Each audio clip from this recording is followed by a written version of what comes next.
welcome back. This is Suoiverp, and in our Let's Play today, we're going to be solving the furnace problem that we have. And what is the problem? The problem is that furnace you see right behind me, that's our main smelting method right now in this world. We don't really have a way to smelt anything in bulk, so something like copper or I guess we don't really need to smelt iron, but cooking food, anything that we need to do in bulk, turning sand into glass, right now, it's slow. It's really, really hard, and I don't like it. So we're going to build a super smelter. And our super smelter is going to be this direction. It's going to be, as you might have expected already, in the tower. And it's going to be in a new floor of the tower, just above what we've already done. So if we take our stairs down here, you will see an empty room. Underneath this is where the sugarcane farm is, and now we're going to put a bunch of furnaces along with hoppers and rail lines over on this side, and we might bring them way down. I don't know, maybe we'll even curve them around some. And we also need a way to fuel those furnaces. So in addition to the furnace array or super smelter, we're going to be setting up a bunch of lava over pointed dripstone that will be filling up buckets. It'll be filling up cauldrons that we'll then put into buckets and use that to to be our fuel because it's a renewable source. It's not automatic, but if we get enough cauldrons, it will fill up pretty quickly. You'll notice right above my head here, I've also got these, what are they, mud brick blocks. I did go to that mangrove swamp, found a mangrove swamp, and we need to return again. I've mentioned that, so maybe today we'll go back to get some more mud so we can make the ceiling in this floor, this room, non-flammable. We can't use wood because we're going to have lava right up here along this wall, and we don't have fire tech turned off. We have it turned on in this world, and so the wood would catch on fire. No pun intended, and it would be bad. So we're going to use these blocks, or maybe some other non-flammable blocks. But if we use these, we're going to need a bunch more wheat, and we're going to need a bunch more mud. So a trip back to that mangrove swamp would be in order, and maybe we'll get some tadpoles while we're there, so we can figure out down the road what we want to do about breeding frogs and frog lights and all those cool things. But that will be for future episodes. For today, we're going to focus on the super smelter and the lava farm. And yeah, so we'll have an infinite fuel source. Oh, did you hear the pistons go off?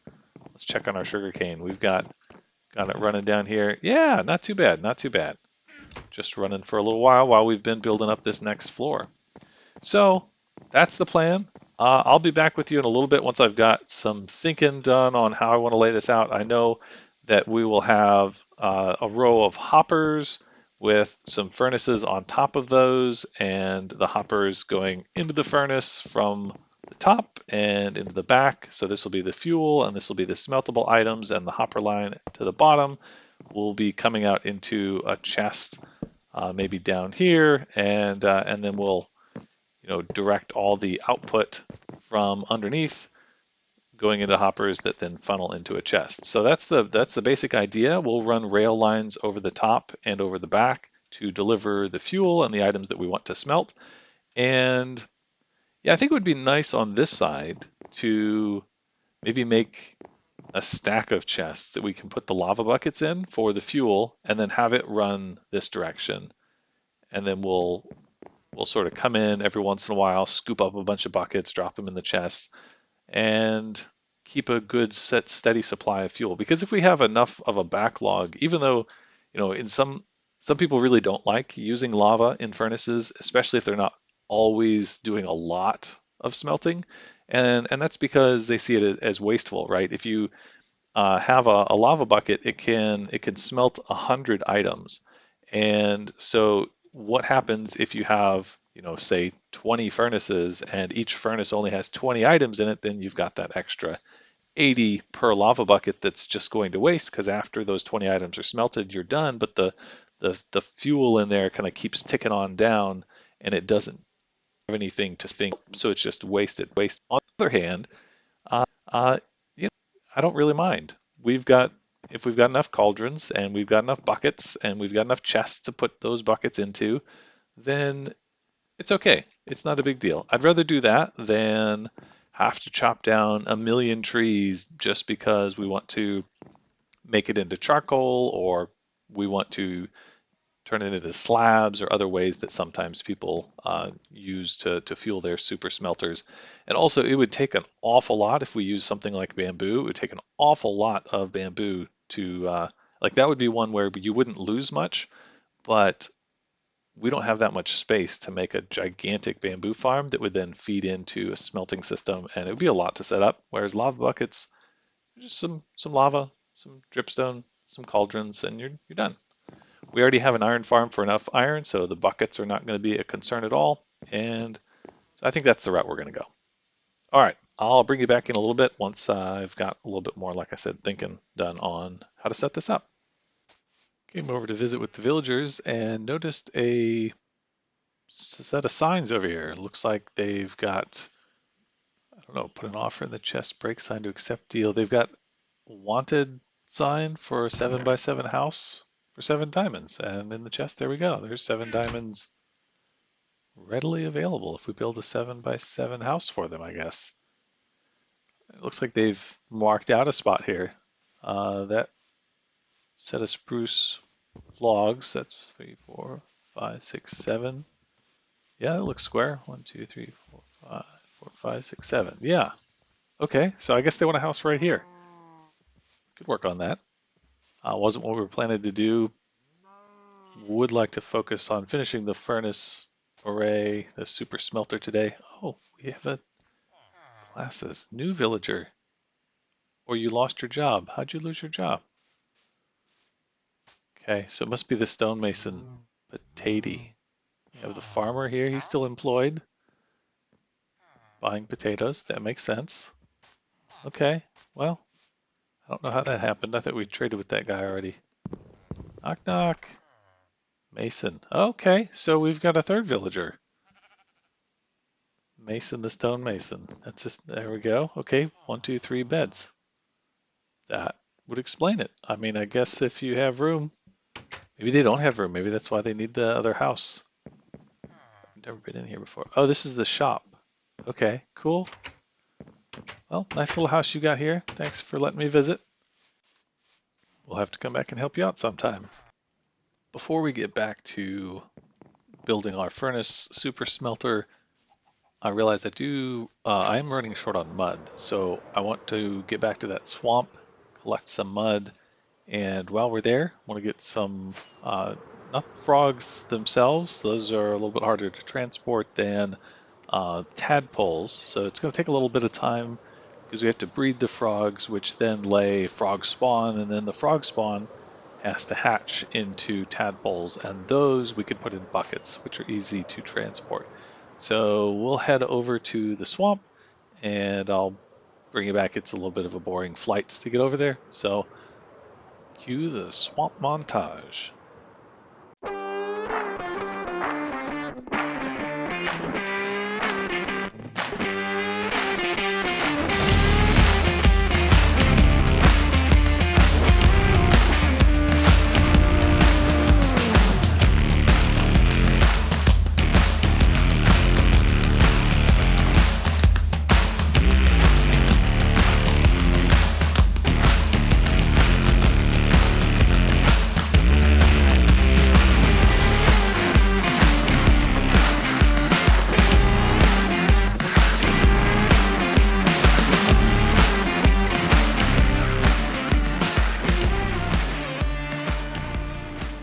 And we're back with 20 buckets of tadpoles and 5.5 stacks of mud.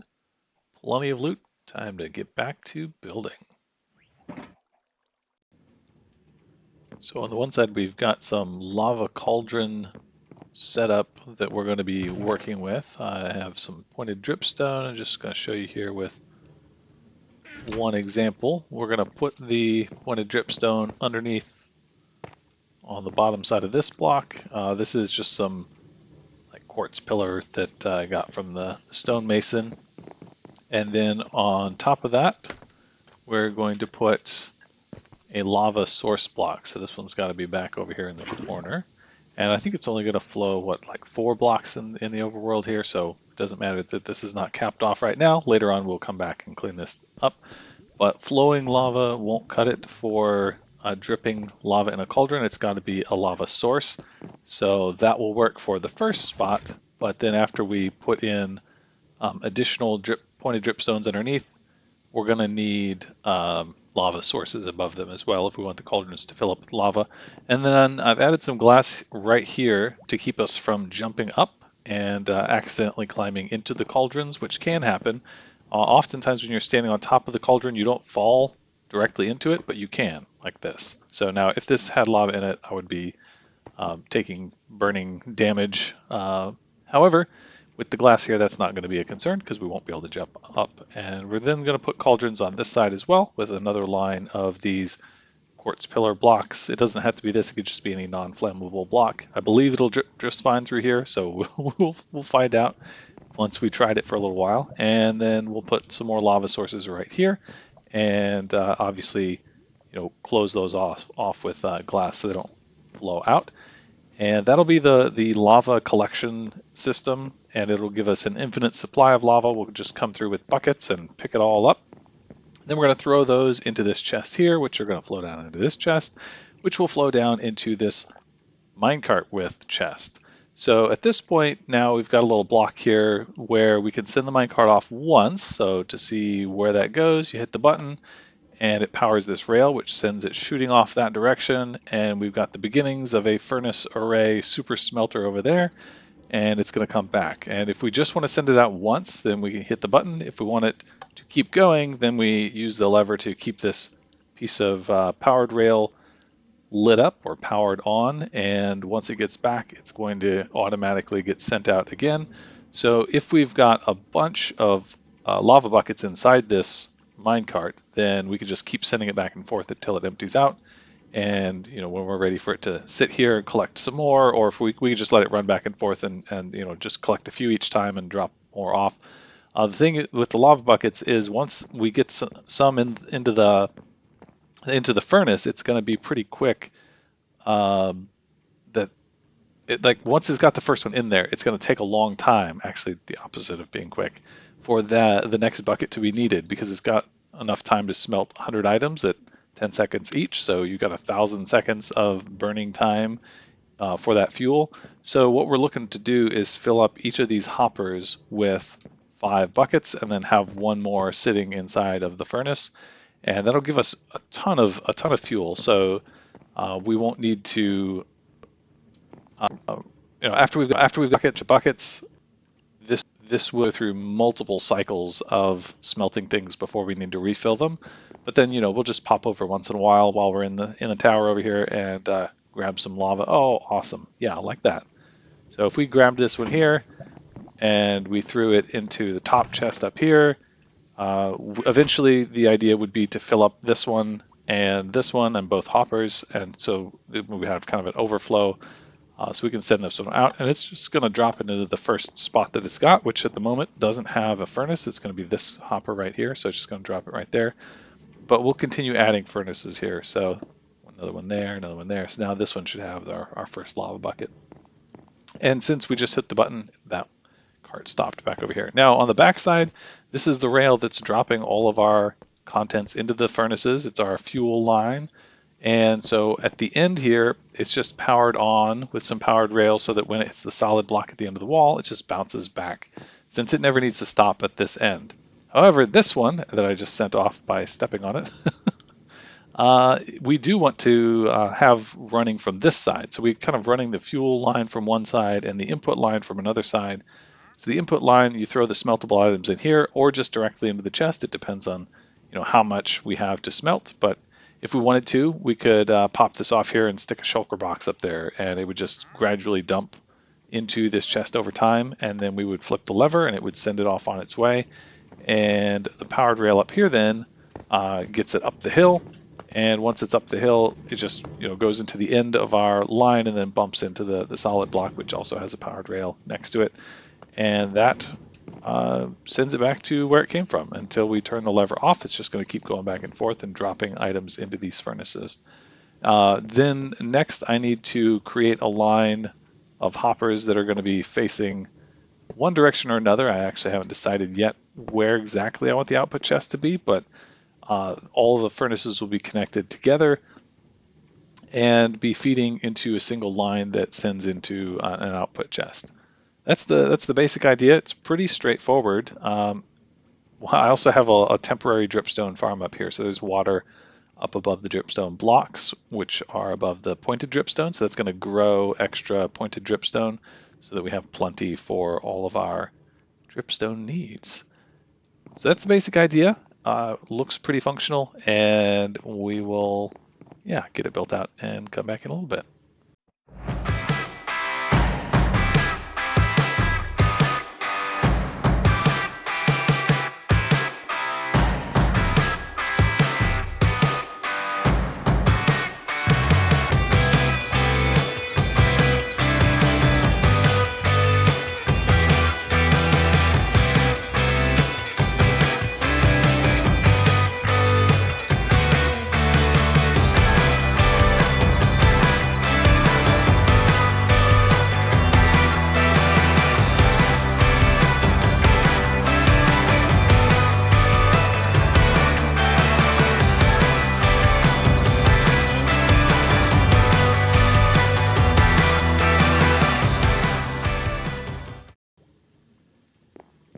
Got 24 dripstone dripping down into cauldrons that are all now full. I AFK'd here for a little bit, and those have now all got lava in them, so we'll pick that up in just a moment. And a total of 27 furnaces, which just so happens to be the same as a full minecart with chest or single chest. And that means we should be able to fill up every furnace with 1 bucket of lava and still have some left over to sit inside the hoppers. Go. Okay. And then I put a barrel in the floor here just so I could store additional buckets. But let's drop these in here. Whoop, that's not how we drop them. That's literally throwing them on the ground. Okay. Those back up and try again. Okay, so they're funneling down through all of this into the hopper, and now the overflow has this many in this chest. Once this minecart comes back, it should be empty, so we'll just do one go round. Minecart's going, and did confirm beforehand that there was nothing in each of these, and now there's one in each one. Great, okay. And there's already more filling up. This is wonderful. Okay. Just toss this one, not that, this one in here. And right now this room is pretty plain. I'd like to decorate it up a little bit, and I thought maybe this would be a good way to use some of our netherrack. I would like to go to the nether and get ancient debris, so we're going to get a lot more netherrack. So when we combine that with, what's that potion brewing item? The nether wart. Yeah, that's the one. You get that red nether brick. Oh, we skipped this one. Did something? Ah, yeah, powered rail. That would not work. Okay, so every furnace is lit. It is great once you run a test run, you find out which ones have been filled with something else. And awesome, the buckets are coming through. So 16 plus 8 gives us. I was expecting 27. Is that? That's not 27. Maybe I counted wrong. Oh, here's this one. Okay. That's 26 still. There's 27. Interesting. So one now took a while maybe to get all the way from down here the hopper line, but we've got a bunch of nether brick now coming in. 27 buckets, which is what we expected. And yeah, I noticed also that with this setup, I don't need to go down the middle to reach the cauldrons on both sides. I can just stand on this side to reach them all. So yeah, as I'm thinking about that, ooh, interesting. I guess my inventory was full last time I was down here, so I just threw the bucket out. I might end up just putting another row of cauldrons right here and lava sources above them, more dripstone, and then end up with, you know, 3 rows of 12 cauldrons. So I don't really need to have um, the empty spot in the middle. So yeah, we'll see. We'll see. But anyway, just wanted to kind of give you a final update. Here's what it's looking like. We've got now the ability to smelt quite a lot of stuff all at once, and that'll make some nice brick, nether brick that we can turn into the red nether brick for maybe putting, stairs at the bottom here, maybe upside down stairs up top. A few other touches. I need to go get a bunch more wheat and mud so that we can finish off the ceiling of this floor and finish it out. But I think that'll do it for now for this episode. We'll end here, and next time, I don't know. We might work with frogs. We might go to the Nether and do some ancient debris mining. Who knows what we'll do? We'll see. We'll see that next time. But we'll definitely be going over to this village to build a little house because, if they're paying for projects, that's exciting. I'd like to make some diamonds doing that and just help them there. It seems like maybe they don't have the skills to build houses, or maybe they don't want to do it. Maybe they want to work on other things, and so we can help them out. So we'll pick that up next time too. All right, but for now, Suoiverp out. Take care.